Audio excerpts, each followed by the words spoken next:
It was a time Big Bear's reputation was well respected. Even when his name was brought up in the early 90s, it was a name that still rang bells when it came to having muscle. We need some backup.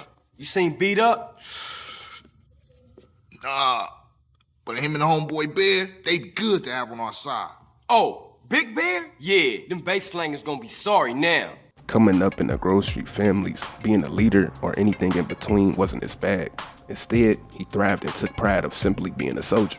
As long as Sweet or whoever involved for Grove Street had a vision to better them all, he was down for the cause. His hood was his badge of honor, and it was a time the families were literally like a family as the gang grew and the way he did as well. Direction was something he always needed, and he wouldn't be his true self without it. So when turmoil happened for Grove Street, he was one of the first to crumble. For the fact alone, he no longer had direction and couldn't do what he became to live for.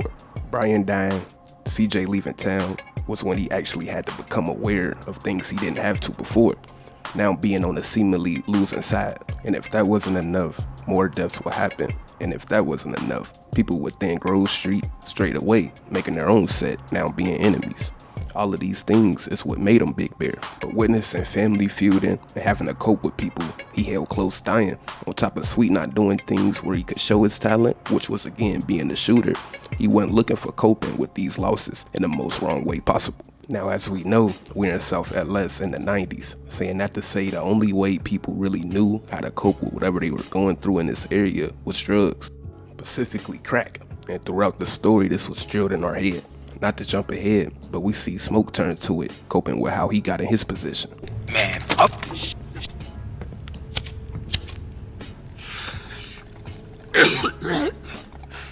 Sweet going through it when he got out, he was talking to using it after hearing that crack takes the pain away, being something he had. I know you're gonna enjoy this.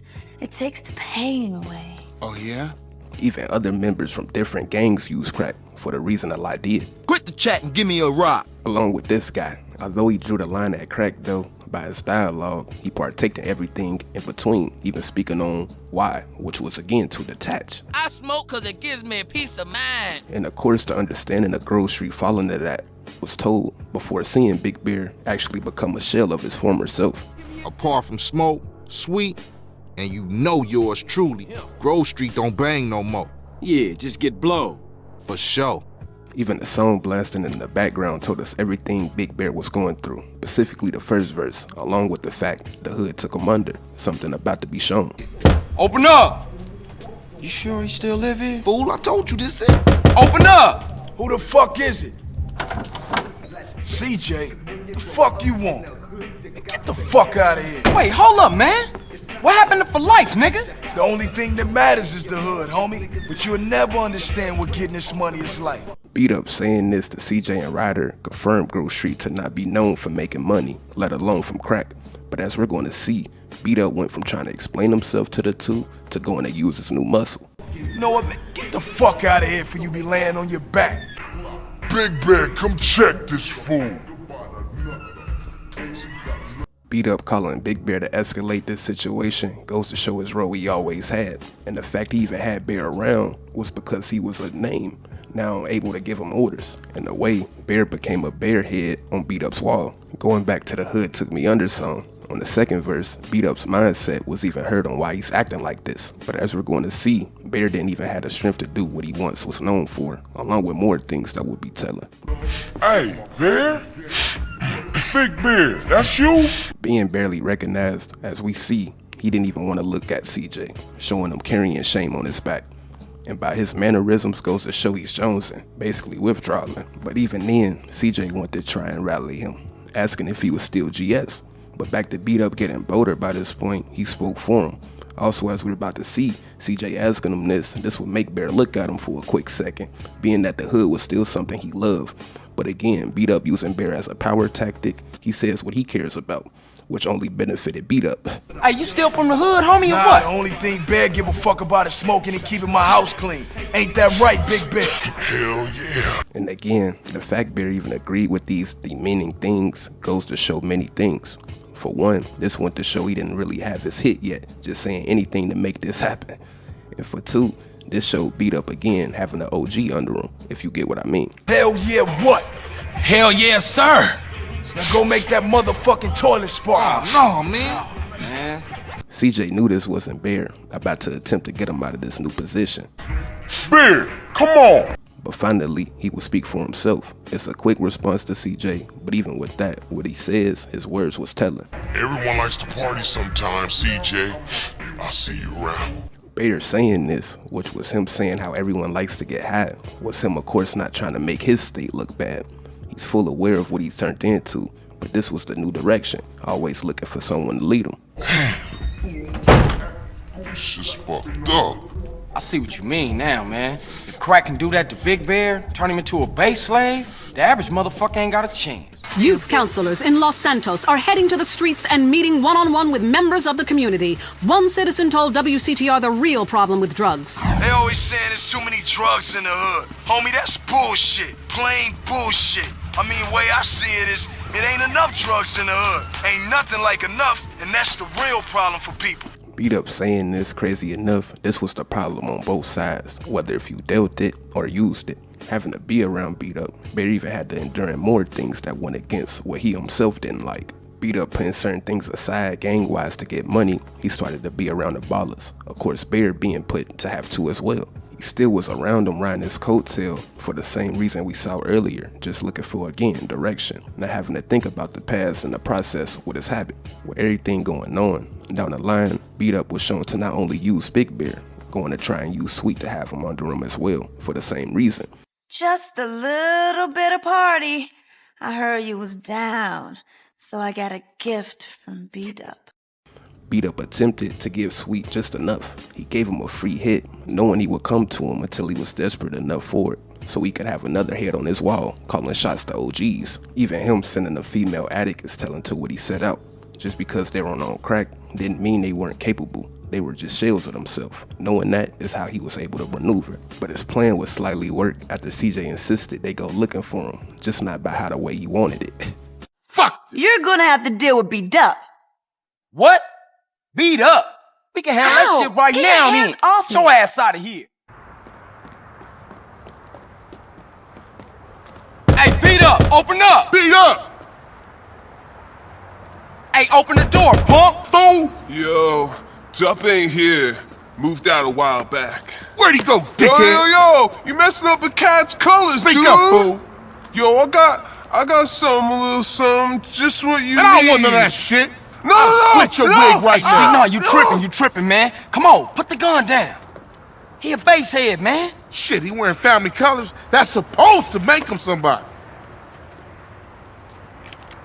This guy is of course about to reveal B-Dup's location, but with this, he also reveals Big Bear's role, which is of course telling to his new direction in life. Look, fool, tell us where B-Dup is, and we out of here. He live over on Glen Parkway. His boy always there. Give a cat what he needs. Him saying this revealed Bear also started to play the middleman for B-Dup as well, doing hand-to-hand sales when he wasn't smoking or upkeeping his house. Of course, just getting a hit every now and then, and him referring to Bear as B-Dup's boy confirms him leading a washed-up OG. Doing deals with him being an addict himself shows him being in the mix with what was popular, going against what Grove Street was about. But this also showed him still being capable. This was just his new way of life. Okay, the neighborhood's sold up now. No sign of B-Dup though, dawg. Check the place over there. That's it. I know it. B-Dup being a little homie in this whole situation though, of course with Sweet not falling for his free hit, once he was confronted, he plays the little homie role with Sweet. Say something. Hey, nah, I ain't had no choice. I was threatened. Shit came from the boss, homie. Pop this motherfucker, man. I'm tired of hearing this bullshit. Nah, man, I'm sorry, dog. Huh? Smoke's fucking crazy. He paranoid. Just sit in the house thinking other fools want his business. Where's Smoke? I can't tell you Then that. I'll snatch your fucking tongue out. I ain't saying nothing, homie, because I don't know. Only his lieutenants know where he at. I'd have wet your shirt anyway. But with this, he went to try to use the OG he had under him. Bear! Hey, Bear, get the fuck out here! And as we're going to see, Bear will play his role.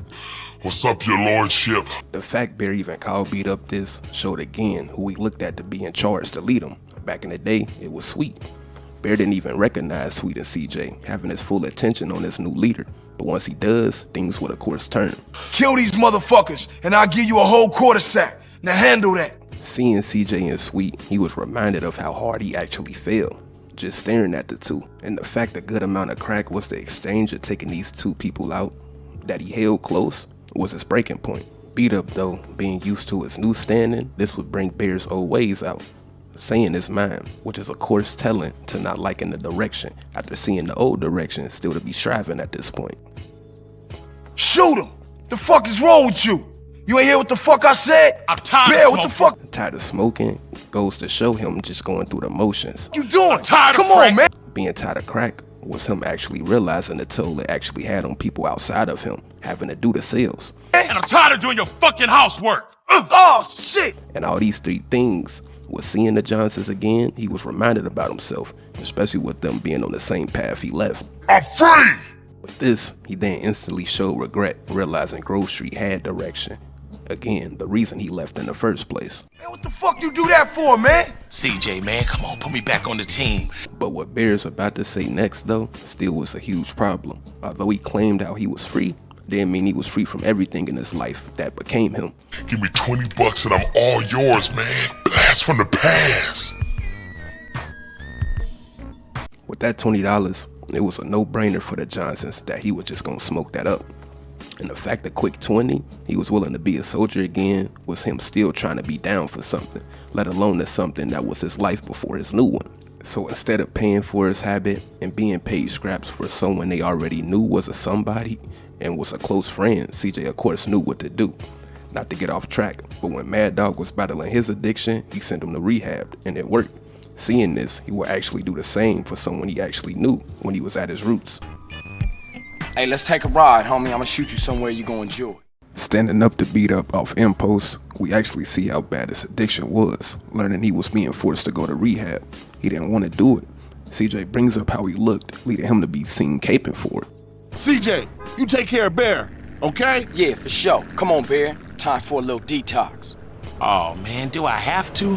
Have you looked at yourself in the mirror lately? Most successful diet I ever been on. Taking Bear to rehab, he instantly gets reminded of how hard he hit rock bottom. How did B-Dup get his claws into you, Bear? But with this, Bear gives him the truth, instantly going to the time in his life when everything was cool, Man, Grove Street families used to be tight, man. but instantly went to the time when things got bad for him, something to keep in mind to his decision to get in where he felt he fit in. Then little Brian got caught up, you ran off. I don't mean to dish you, man, but you did. Already pointing out where others fell short is telling alone, still trying to cope with his own fall.